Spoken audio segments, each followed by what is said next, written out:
문예지 탐구방송 요즘 소설 이야기 95번째 이야기 시작합니다.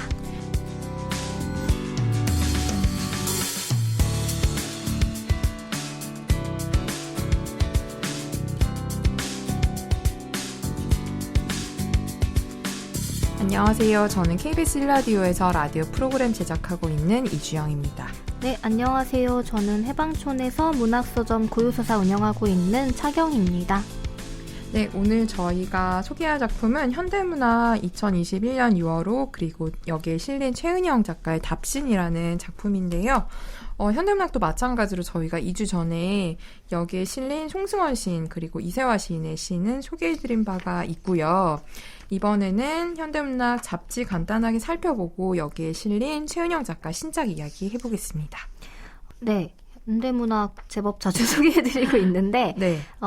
이번 호에는 신인 추천작 2021년이 같이 발표가 됐더라고요. 네. 그래서 시부문은 여세실이라는 시인이 이제 신인 추천으로 올라왔고 예소연 작가의 소설 단편소설 도불도 같이 실려 있고 심사평과 당선 소감 같이 있습니다. 저는 아직 읽어보진 않았는데 네. 왠지 생각보다 빨리 다른 문예지 다른 계절에 이제 등단하신 분들 작품 만나보는 기회가 은근 있는 것 같아서 네. 그래도 챙겨봐야지라는 생각은 들더라고요. 예전에는 사실 신추는 몰아서 발표가 되니까 함께 보는데 문예지 등단작들은 잘 안 봤었거든요. 네. 근데 이제 뭔가 또 빨리 만나는 이름들이 있길래 같이 보면 좋겠다라는 생각 들더라고요. 네. 그리고 현대문학 핀 시리즈 시는 장수진 시인의 시와 에세이 같이 실려 있고요. 네. 이번 단편소설 코너에는 저희가 문예지에서 최근에 잘 못 봤던 작가분들의 작품이 실렸어요. 그래서 장강명 작가의 당신이 보고 싶어하는 세상과 최은영 작가의 답신이라는 작품이 실려 있습니다. 네. 그리고 시는 이제 송승헌, 신미나, 여태천, 이세화, 이재훈, 전윤호, 최인호 시인의 신작시들 실려 있고요. 네. 그리고 저희가 늘 매번 좋아하는 황인숙 시인의 에세이 이번에 15회 여름과 해방촌의 풍경이 담겨 있습니다. 같이 읽어보시면 좋겠습니다. 네. 저희 최은영 작가 답신 아까 말씀하신 대로 최은영 작가님 작품을 소개를 저희가 한 적이 있긴 하죠. 한 번도 없었어요. 없나? 네, 그러니까 저희 다뤘던 문예지 말고 네. 그 다른 걸로 한번 본 적은 있잖아요. 근데 네. 그게 계기가 안 돼서 소개는 못했는데 네. 없었던 것 같아요. 저희 요소에서 그러네요. 한 번도. 저도 기억이 저는 제가 까먹었나 했는데. 근데 아마 연재하시느라 네. 단편 발표가 많지는 않았던 것 같은. 그러니까 네. 왜냐면 저희가 읽었으면은 소개할 확률이 높을 텐데. 그러니까요. 그럴 기회가 없었어요. 그래서 저도 오랜만에 이제 최은영 작가 네. 작품 읽었는데, 최은영 작가 작품들이 중편까지는 아닌데 단편보다 조금 길이가 있는 작품들이 제 기억엔 많았어요. 그리고 이번에 실린 답신이라는 작품도 상당히 단편치고는 무게감이 좀 있는 그 작품인데 근데 저 되게 술술 읽었거든요. 그거 치고서. 근데 그것도 생각해보면 최은영 작가 작품의 특징이기도 한 것 같아요. 항상 읽다 보면 되게 술술 넘어가서 마지막에 벌써 끝났네. 약간 저한테는 그런 느낌을 좀 줬는데 이번 작품도 그랬고 답신이라는 작품 일단 줄거리 먼저 소개를 해드릴게요. 이 답신이라는 제목처럼 편지 글로 돼 있어요. 서간문? 국어책에서 그런 형식들 얘기했던 것 같은데 작품 전체는 누구에게 보내는 편지로 돼 있는데 화자가 이 너에 대해서 바로 처음부터 밝히진 않아요. 그냥 오랜만에 펜을 들어 너에게 편지를 써 정도로만 이야기를 하고 조금의 단서들을 이제 초반에 풀어넣는데 초반에 이제 알 수 있는 것은 너와 나는 인연이 오래전에 아주 끊어져서 너는 아마 나를 기억하지 못할 거야. 근데 너가 나를 기억 속에서 지워버린 그 나이 때 우리가 헤어져서 다행이라고 생각해. 이런 이야기로 이제 이야기가 시작이 돼요. 그래서 여기서는 사실은 화자의 나이나 뭐 성별은 나오는데 언니라고 하니까 화자의 나이가 어떤 나이인지 그리고 너와의 관계가 어떤 건 전혀 단서가 없다가 뒤에 찬찬히 읽어 나가게 되면 이 화자가 40대 초반 정도의 나의 여성이고 편지의 대상이 되는 사람이 너라는 존재가 이제 오래전에 인연이 끊어진 여자 조카라는 것을 알게 돼요. 그리고 이 조카의 나이는 20대 초반, 23살이라는 게 이제 맨 마지막에 밝혀지는데, 그러면 왜 이 화자와 조카, 언니의 딸인 이 조카가 어릴 때 인연이 끊어졌는지에 대한 이야기가 사실은 이 편지 안에 그 사연이 이제 주로 담겨 있는데, 그 사연이 조금 기구하긴 해요. 먼저 이제 이 화자인 나와 언니는 어릴 때 어머니 아버지가 이혼을 해서 고모 할머니 손에 컸고, 엄마는 아예 4살 이후부터 만나지 못했고, 아버지 또한 이 자매에게 되게 무심한 아버지여서 거의 3살 터울의 언니가 이 화자인 동생을 막 고등학교 때 알바도 하고 이렇게 케어해주면서 실질적인 엄마 노릇을 하면서 이제 키웠고, 둘의 사이가 되게 돈독했던 사이죠. 근데 이 언니가 고등학생 때 그 고등학교의 선생님과 연애를 하게 되는 정황이 있고, 언니가 졸업을 한 뒤에도 대학을 가지 않고 일을 하다가 이 선생과의 이제 인연을 이어가면서 이 선생님의 아이를 임신하게 되고, 그로 인해서 언니가 되게 어린 나이에 15살 차이가 나는 고등학교 선생님이랑 이제 결혼을 하게 돼요. 그리고 조카가 태어나게 되죠. 그래서 여기까지는 뭐 순탄해 보이는 상황이었는데, 이 언니가 형부랑 결혼한 뒤로 이 형부가 상당히 이제 언니에게 뭐 물리적인 폭력을 행사하고 정서적인 학대도 저지르고, 네. 상당히 형부로 인해서 언니의 삶이 되게 피폐해져가는 이런 상황을 이제 화자인 내가 목격을 하게 되면서 형부와 사이도 엄청나게 틀어지고, 그래도 형부 편을 드는 언니와도 사이가 틀어지고, 그러면서 좀 형부와 언니 사이에서 엄청나게 큰 일을, 그러니까 말하자면 셋이 모인 자리에서 화자인 내가 형부에게 폭행을 가하면서 폭력을 가하면서 결국은 재판에 넘겨지고 수감 생활을 하게 돼요. 그리고 그 이후로 당연히 언니와 나의 관계도 멀어지는, 이것 때문에 이제 언니와의 관계가 소원해지고 마지막엔 거의 이제 끊어지면서 조카와도 이제 자연히 멀어지게 되죠. 그래서 여기는 조카에 대한 그리움이나 이런 얘기도 사실 담겨 있지만, 저는 이 언니와 함께 자란 이 화자가 어떤 식으로 이런 일들을 겪게 되고 마지막에 지금 그 사건을 돌아보거나 언니와의 관계를 돌아볼 때 어떤 마음인지에 대해서 더 중심적으로 이 작품이 그리고 있다고 생각을 하는데요.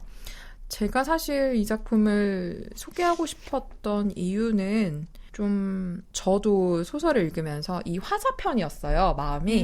네. 그러니까 이 화자는 되게 정의로운, 그러니까 한마디로 여성이 그런 식으로 남편에게 학대당하거나 정서적으로든 육체적으로든 부당한 일을 그냥 눈 감고 가거나 이렇게 가는 것이 당연히 옳지 않다고 여기고, 이 못된 형부, 악한 형부에게서 언니를 어쩌면 구출해내는, 언니를 좀 일깨워서 이 형부를 응징하는 것이 사실은 정당하다라고 생각하는 사람이었던 것 같아요. 이 친구가 이제 20대 초반에 이 사건을 겪고 이제 수감 생활을 하게 되는데, 그래서 이제 언니한테 좀 모진 말을 하기도 하고, 언니가 왜 저러나 싶기도 하고, 언니를 이해하지 못하기도 하는데, 언니는 그에 비해서 되게 자기가 어렸을 때 생각하면 뭐 심지도 있고 되게 단단하고 동생을 그렇게 아끼던 언니였는데, 형부랑 결혼하고 나서는 계속 저 말도 안 되는 형부 편을 들고 나한테 형부에게 사과하라고 하고, 또 어떤 상황이 닥쳐도 약간 좀 주체적인 여성처럼 깨어있는 여성처럼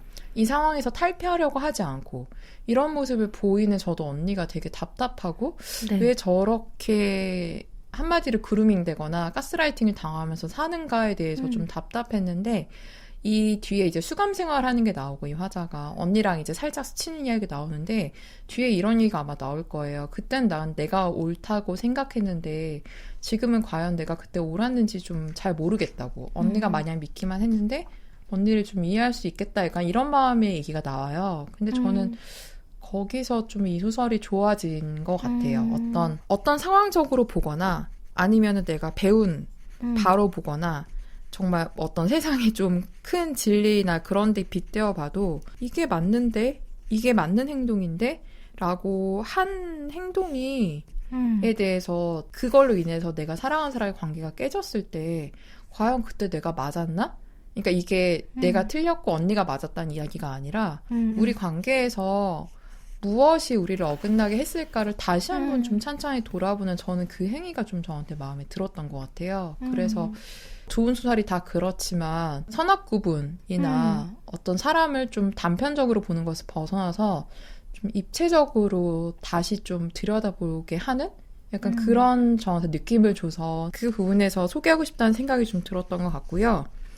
또 하나는 그냥 개인적으로 이게 조카에 대한 얘기잖아요. 네네. 근데 뭐 경희님도 마찬가지지만 저도 조카를 너무 사랑해서 네. 이걸 읽으니까 남의 얘기가 아닌 거예요. 맞아요.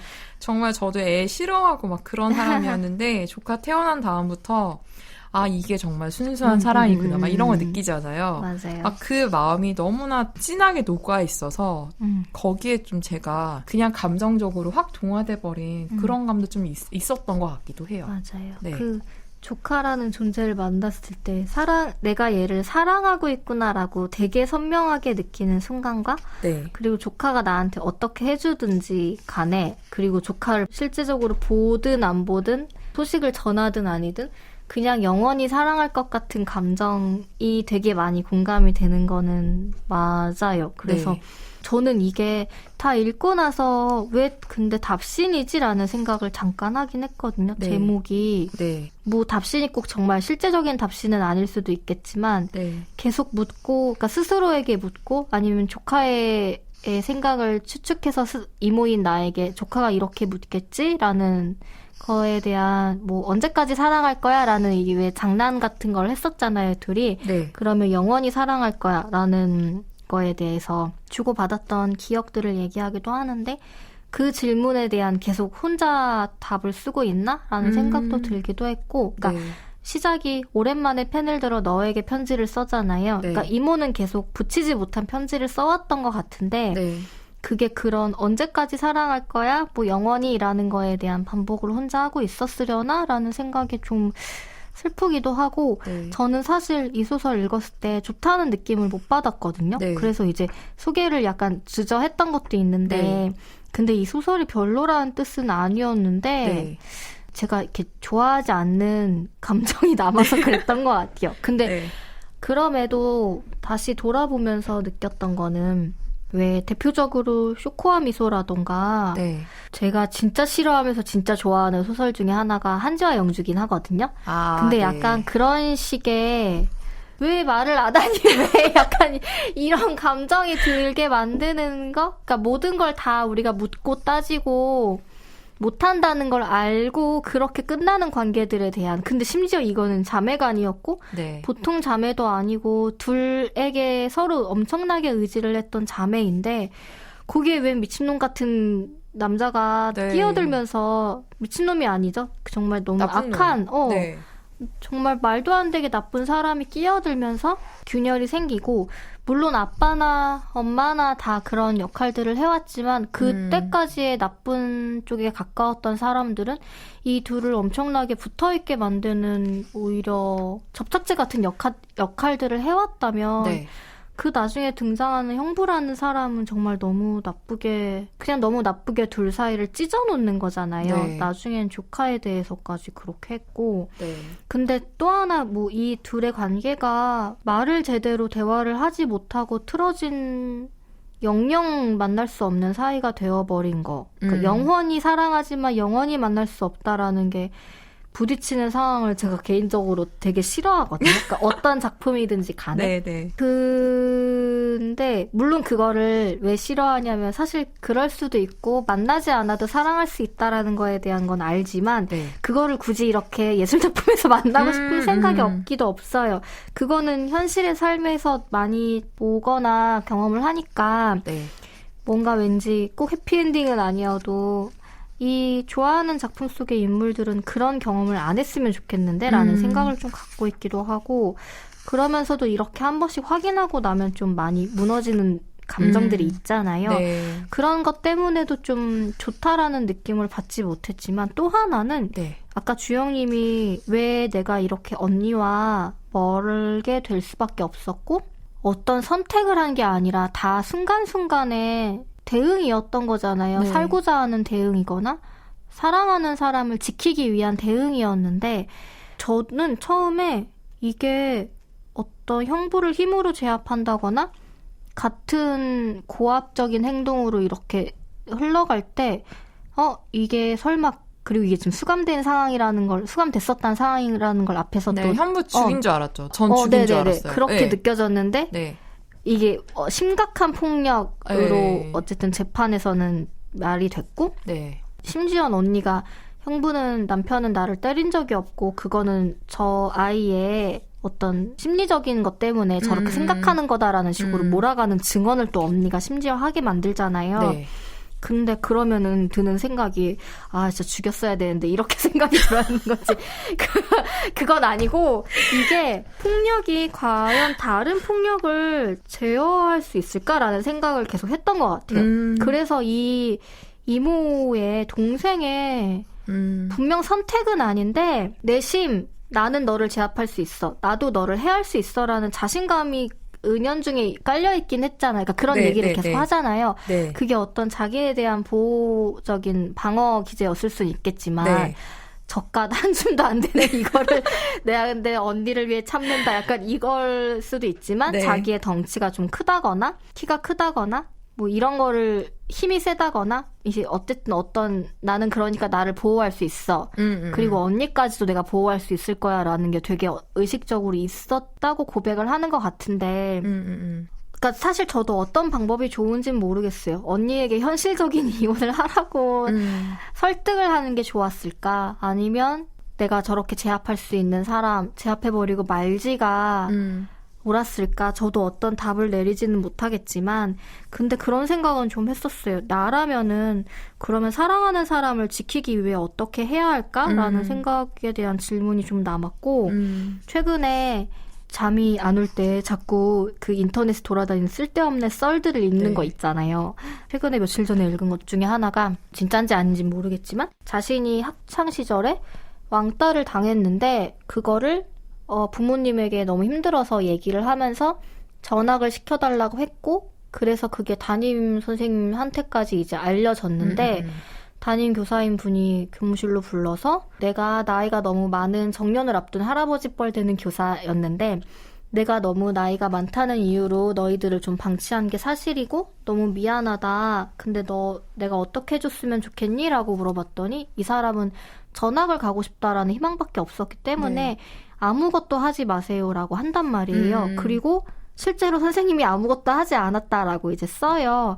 근데 사실은 어떤 학교에 그런 문제 제기를 하거나 이 학생을 그 친구들에게서 보호하기 위한 어떤 조치를 취하지 않은 건 사실이지만 이 왕따를 당하는 학생이 매 쉬는 시간마다 이제 저격이 되니까 타깃이 되니까 그 지옥 같았던 쉬는 시간들이 있는데 그 쉬는 시간마다 교무실로 불러서 뭐 수학 문제도 풀게 하고 아니면 화분에 물 주라고 시키고 청소도 시키고 계속 소일거리를 핑계로 쉬는 시간에 혼자 있지 않게 만들었고 그리고 아침에 등교하면 항상 자기 자리에 더러운 게 올라가 있어서 친구들보다 일찍 가서 그걸 항상 치우는 게 일과였는데 어느 날부터는 그게 보이지 않아서 이제 안 하나 보다라고 생각했는데 조금 일찍 간 날 그 선생님이 할아버지 선생님이 책상 위에 있던 낙서를 물티슈로 지우고 있는 장면을 봤다라는 거예요. 그래서 정말 아무것도 해주지 않은 게 맞고 누군가는 학교에 정당하게 문제 제기를 하거나 경찰에 고발을 해서 그 학생들을 응징하지 않은 거를 정의롭지 못하 비겁하다라고 할 수도 있겠지만 나는 왠지 모르게 자꾸 그 물티슈를 잡았던 그 손이 잊히질 않는다. 아무것도 안 한 게 아니라는 생각이 든다라는 감동적인 이야기였는데 너무 이렇게 길게까지. 근데 약간 그런 생각을 했어요. 저의 기준으로는 저도 여태까지 만약에 내 제자가 그런 일을 당하면 어떤 적법한 절차에 의해 끝까지 할 수 있는 응징을 하는 게 저는 선생으로서 해야 하는 도리라고 생각을 하는 쪽에 가까운데 그쵸, 거기에는 꼭 어떤 대가가 있는 거죠. 응징까지는 아니어도 대가를 치러야 할 거를 충분히 치르게 만들게 해야 하는 게 교사로서의 직무라고 생각을 하는 쪽에 가까웠는데 그게 사실 힘들잖아요. 그리고 지혜롭게 피해갔다라기보다는 학생이 원하는 걸 어쨌든 들어주면서 최선을 다해 그 학생이 뭐 대가를 치르는 거를 원하지 않는 거를 설득을 하는 게 선생이 할 수 있는 일도 맞겠지만 그럼 저 아이를 덜 괴롭게 하려면 내가 뭘 해야 할까?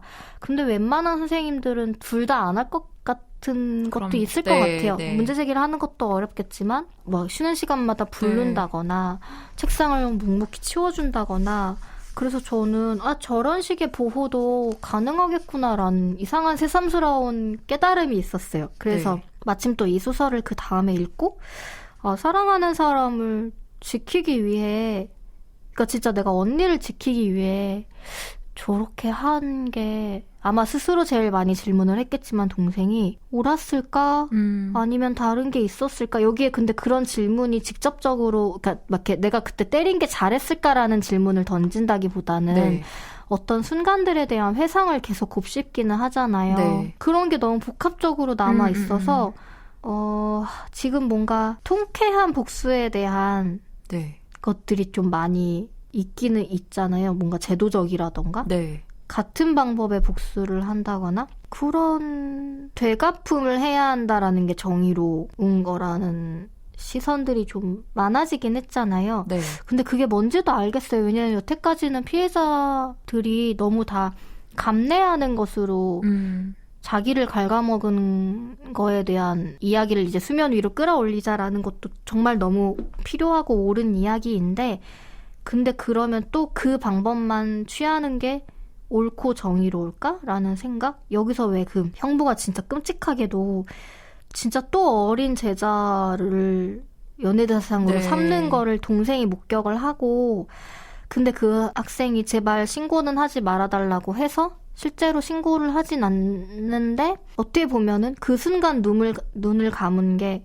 혹은 눈을 감았는데 또 신고를 누군가 알 수 없는 사람이 하게 돼서 이 일이 불거지긴 했잖아요. 네. 그러니까 봉합하지 않은 순간들에 대한 스쳐 지나가는 게 사실 되게 완전히 첫 기억부터 있는 거잖아요. 형부를 처음 만났을 때부터의 기억, 처음 목격했을 때의 기억부터 있는데 문제를 두 자매의 공통점이 회피하는 거를 거론하지 않는 걸 되게 오랫동안 방어 기제로 삼아왔다라는 얘기도 하잖아요. 네네. 그러니까 이게 너무 복합적인 것 같아요. 과연 어느 순간부터 어떻게 해야 했을까를 근데 저는 답을 못 내리겠어요. 이게 최선이지 않았을까? 물론 폭력에 대한 건 다른 카테고리로 얘기를 해야 할 수도 있지만 이 동생도 언니도 자신이 할 수 있는 최선을 다한 것 같은데 저는 약간 그 폭력의 행위에 대한 의문도 사실은 있죠, 당연히. 이게 어떤 방법을 썼어야 했나, 내가 어떻게 했어야 됐냐. 근데 저를 좀 건드린 건 이거는 이제 제 안에 그런 면이 있기 때문인데 사실은 그런 것 때문에 아까 제가 처음에 얘기했던 과연 내가 이렇게 했던 게 맞고 내가 맞고 언니가 틀릴까라고 하면서 이제 여기서 얘기하는 게 내 마음 안에서 나는 판관이었고 언니를 내 마음의 피고석에 앉혔다는 거잖아요. 그리고 사실은 이 화자인 나의 모든 행동이 이제 거기서 비롯된 거죠. 언니를 그렇게 보는 것. 언니가 멍청해서 이용당하는 사람, 자기 불행에 주저앉아 탈출할 생각도 없이 수동적으로 구는 사람, 그래서 나를 부끄럽게 하는 사람. 근데 저한테 사실은 이런 게 많은 것 같아요. 약간 좀 가까운 사람이 되게 제가 봤을 때 어리석은 행동을 한다고 생각하면 이게 맞는데 왜 쟤는 저러지라고 그냥 되게 성급하게 판단해버리고 그 사람의 좀 말을 들어보지 않으려고 하는 경향이 저한테 있는 것 같아요. 그래서 제가 사실은 여기에 꽂힌 걸까 싶기도 해요. 그러니까 근데 이게 언니를 이렇게 생각했는데 사람의 생각은 말을 하지 않아도 전해진다고 하잖아요. 여기도 적혀 있지만 그래서 어쩌면 언니가 이제 이 폭력적인 상황과 이 완전 관계가 끝나버리기 전에 아주 작은 균열들이 있었을 때 특히 언니가 결혼하고 나서 뭐 임신 중에 이제 보일러를 켜지 말라고 해서 냉골에 언니가 앉아있다거나 이런 상황에서 언니를 좀 들어주려고 했었다면 좀 달라지지 않았을까? 거기에 대한 후회가 제가 화자면 있을 것 같은 거예요. 언니는 왜 저렇게 바보같이 저러고 있는 거야? 라고만 생각했던 건 아니었을까? 아마 물었어도 답이 뻔하기 때문에 서로 회피하는 게 익숙하잖아요. 거예요. 네, 그리고 사실은 해결하지 못하니까. 네, 그리고 사실은 솔직히 말하면 저도 자매가 있지만 자매간에 이런 얘기를 하는 게 정말 쉽지가 않잖아요. 안 하죠. 네. 저도 네. 약간 저도 이러거든요. 네. 가족에 대해서는 특히 저는 이게 언니 같은 경우에는 뭐 가스통을 메고 불구덩이로 지금 들어가는 상황 직전까지 간 건 맞잖아요. 네네네. 폭력을 실제로 당하고 있고 동생 앞에서까지 형부가 보란 듯이 했으니까 그건 이거는 정말 폭발하기 전에 상황은 맞는데 그 전에 상황, 저도 어떤 기준선이 있고 네. 그렇지 않으면 조금 불행한 쪽으로 가더라도 저거는 저 사람의 선택이고 안타깝지만 그리고 그 선택이 어리석거나 어리석지 않음으로 감히 얘기를 못하는 게 저 사람이 살아온 인생을 내가 가족이든 친구든 다 경험해본 건 아니기 네. 때문에 저는 뭐 어떤 가스라이팅이 특정한 상황만 존재하진 않다고 보거든요. 그건 너무 주변의 영향들을 우리가 의식적으로 받으니까 네. 그래서 솔직히 뭐 여러 가지 상황에는 결론이 이혼해로 남는 경우가 너무 많은데 그러지 않은 이유들에 대해서도 사실 너무 많잖아요. 네. 그리고 그거를 단순히 어리석다고는 못할 것 같아요. 저는 감수하고 그게 어떤 근데 네. 다 서로의 기준이 다르니까 네. 내가 더 원하는 가치가 상식적으로는 어리석다고 보여도 그게 나를 조금 더 안전하고 행복하게 해준다면이라는 착각 속에 있더라도 스스로 구출하겠다는 의지가 없으면 저도 조금 약간 그냥 지켜보는 편이긴 하거든요. 네. 그리고 그럴 수 있다라고 생각하는 것도 많고 왜냐면은 우리는 계속 다른 사람의 인생에 대해 왜 저러지라는 생각을 어느 정도는 하잖아요. 네. 정말 잘 살고 있는 맞아요. 사람도 어쩌면 그렇게 보이는 사람한테도 그런 사람이 존재할 거고 그래서 동생의 그 주영님이 말씀하신 언니를 계속 어리석은 여자로 보는 시선에 네. 대해서도 저는 어떤 방어기제라고 생각을 받아들였던 것 같아요. 왜냐하면 내가 어떻게 해줄 수 없는데 그리고 언니가 저도 몰라서 그렇게 산다고는 생각은 안 했던 것 같아요. 네. 근데 언니를 탓하지 않으면 스스로가 더 큰 무력감에 빠지지 않을까라는 거를 동생도 어렴풋하게 스스로는 알고 있지 않을까라는 생각을 했는데 그게 결론적으로는 정말 너무 좋지 않은 네. 결과에 이르게 돼서 자책할 수 있는 게 또 그거밖에 없는 것 같아요. 네. 그러니까 형부를 내가 그때 때리지 말았어야들을 자책하지 않잖아요. 네, 네. 언니를 판관했던 거를 자책하고 있잖아요. 네.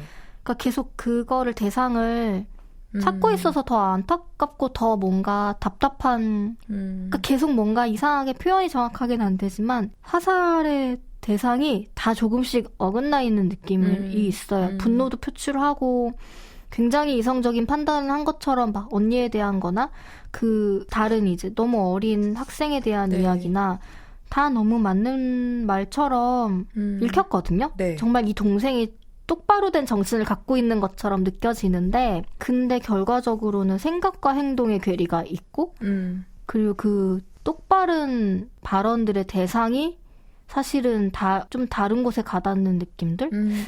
형부에 대해서는 그냥 약간 삐끗한 관점, 그러니까 저 사람 좀 이상해, 별로야라는 정도가 있지 어떤 더 큰 비판을 하거나 그거를 그냥 형부에 대해서 묘사만 하는 쪽으로 판단하는 보다는 묘사 쪽으로 많이 여기서는 비춰지는 것 같아서 네. 아빠나 형부에 대해서는 형부가 했던 말, 아빠가 했던 행동 이런 네. 것들에 대한 상처를 받은 우리에 대한 이야기는 어떤 판단이 들어가는데 그런 실제적인 폭력을 가하는 대상들에 대해서는 판단보다는 그냥 계속 그거를 내가 당했던 거, 내가 들었던 거 이렇게 좀 거리를 두고 있어서 계속 이 소설을 읽으면서 복잡한 마음이 들었던 게 굉장히 이성적으로 바른 생각을 하는 것 같지만 여기다 대고 그런 판단할 때가 아닌 것 같은데 약간 그런 느낌이 들어요. 뭔가 얘기하다 보니까 이 동생이 굉장히 똑똑한 사람이라는 생각은 드는데 그게 좀 아니지 않을까라는 생각도 들어요. 모르겠어요. 네. 근데 너무 스스로가 지금 사랑하는 사람들을 전혀 보지 못하고 아니, 그게 너무 억울하긴 해요. 약간 진짜 억울한 막 사연이에요. 근데 심지어 네. 이 편지조차 전하지 않을 거라고 자기 마음을 그러니까요. 주워 담아버리잖아요. 이렇게 뿌려놓지 않고 네. 왜 좀 더 영악해지지 못할까? 머리를 쓰지, 그러니까 멍청하다는 뜻이 아니라 왜 다른 쪽으로 좀 더 이렇게 심각하지 말고 어떤 꼼수를 왜 쓰지 못할까? 모르겠어요. 안타까워요. 너무 올곧고 어떤 그 지난 시간에 소개해드린 소설의 석용과도 다른 쪽으로 대쪽 같은 면이 있는 것 같아요. 그쵸. 물론 형부는 너무너무 나쁜 대상이기 때문에 내가 유연해질 필요는 없지만, 그러니까 내 동생이 유연하지 못하다고 해서 비난받아야 되는 건 아니지만, 조금 다른 쪽으로 너무너무 이런 직선 말고 네. 뭐가 살면서는 유도리가 없어요. 그 왜 이렇게 대쪽 같아? 왜 이렇게 몰라? 그러면서도 너무 이 사랑 절절한 게 느껴져서. 근데 저는 그냥 뭐랄까 그쵸 답답하죠. 근데 저는 이게 이해도 되고. 네 이해가 돼요. 너무 당연히 이런 사람 이런 상황 너무 많을 거고. 네, 나도 이해가 돼요. 나도 이런 상황에 네. 놓였던 적 혹은 앞으로 놓일 수 있다라는 생각을 하면서도 네. 그래서 인생이 진짜 왜 아주 요소야 초반에는 많이 이런 생각에 저도 사로잡혀 있었어서 네. 얘기했는데 막 뭐 이 힘든 게 지나가면 좋은 날도 올 거야라는 말에 대한 반발심이 엄청 강할 때 지금 이 시기를 현명하게 넘어가지 못하면 뭐 당연히 뭐 좋은 시기라는 게 다 다르겠지만 그때 삐끗했던 거를 영영 바로잡지 못하는 게 저는 삶이라고 보거든요. 그래서 그러니까 이게 사람이 진짜 잘 생각해야 돼라는 생각을 너무 많이 하면서 그쵸, 사는 것 같아요. 맞아요.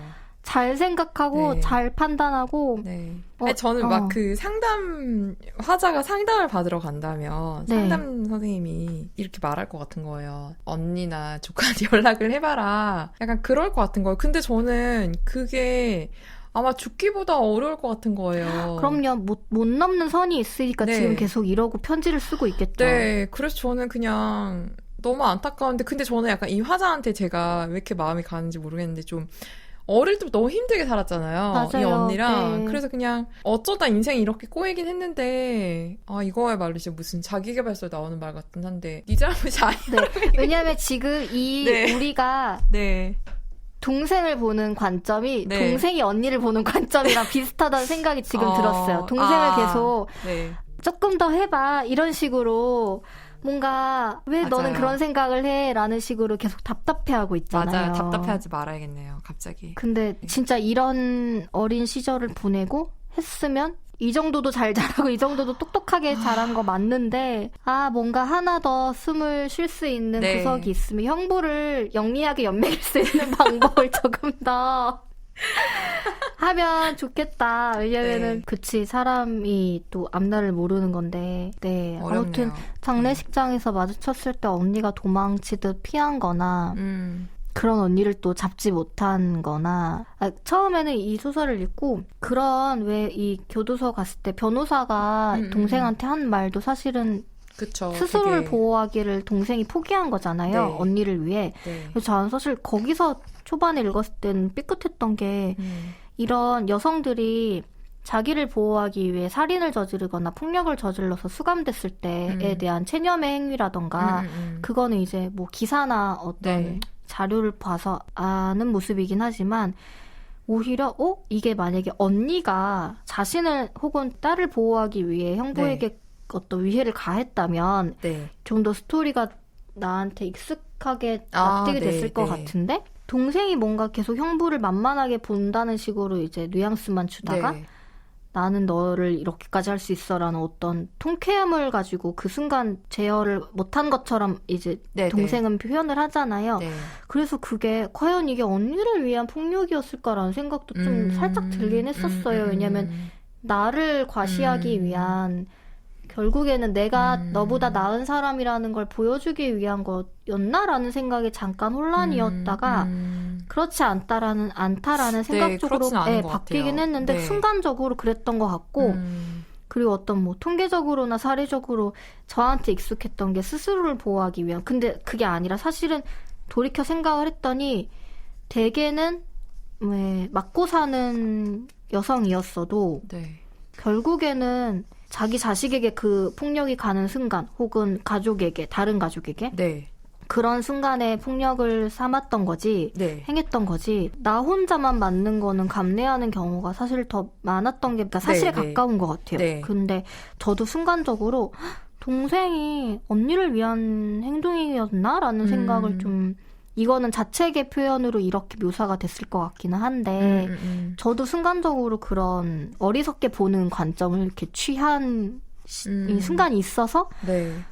이게 계속 좀 납득이 안 되다가 읽다 보니까 아니다. 내가 또 잘못 생각한 거네라는 생각으로 흘러가긴 했어요. 네. 그래서 앞에 말씀하신 것처럼 최은영 작가의 소설 중에 좀 별로다라는 마음으로, 그러니까 네. 소설이 별로라는 게 아니라 그냥 이 상황이 너무 별로다라는 네. 생각으로 읽다가 마지막엔 그래 맞아 어쩔 수 없지 어떡할 거야 이거를 막 이런 마음으로 흘러가는 경우가 많고 네. 그게 되게 사람의 마음이 좀 오래 남잖아요. 네. 그래서 이 소설도 역시나 그랬어요. 이렇게 길게 얘기를 하지 않으면 우리는 좀 충분히 말할 수 없는데 네.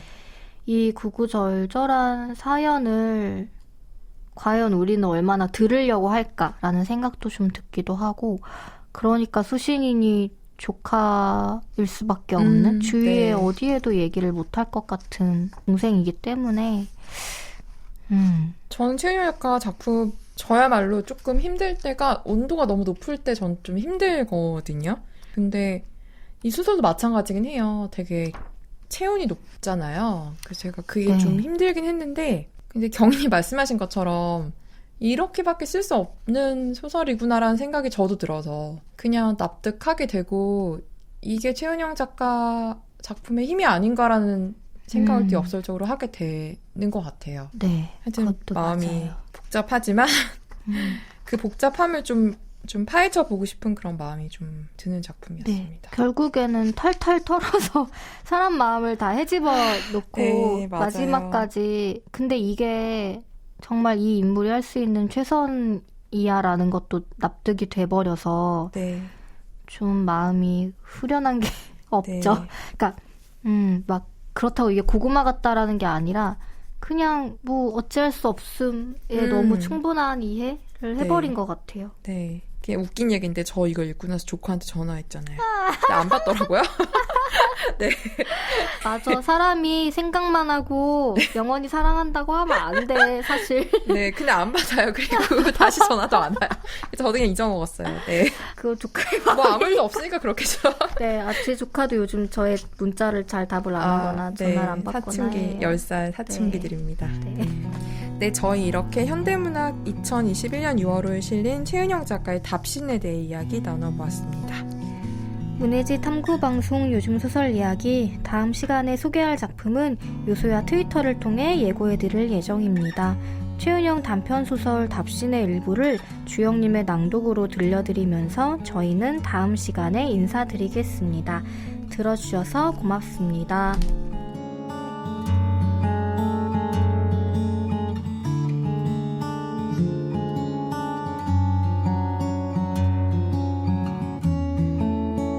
내 마음 안에서 나는 판관이었으니까, 그게 내 직업이었으니까 나는 언니를 내 마음의 피고석에 그리도 자주 앉게 했어.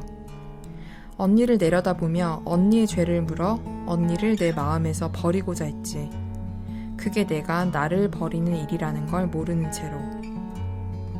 그때 내 마음에서 나는 옳고 언니는 그르고, 나는 맞고 언니는 틀리고, 나는 알고 언니는 모르고, 나는 할 수 있고 언니는 할 수 없고, 나는 용감하고 언니는 비겁하고, 나는 독립적이고 언니는 의존적이고, 나는 떳떳하고 언니는 그렇지 못하고, 나는 배려하고 언니는 이기적이고, 나는 언니를 지켰고 언니는 나를 버렸지. 모든 것이 분명해서 더 생각할 필요도 없다고 믿었어. 하지만 긴 시간이 지난 지금 나는 그 명제 중 어느 하나도 진실에 가깝다고 생각하지 않아.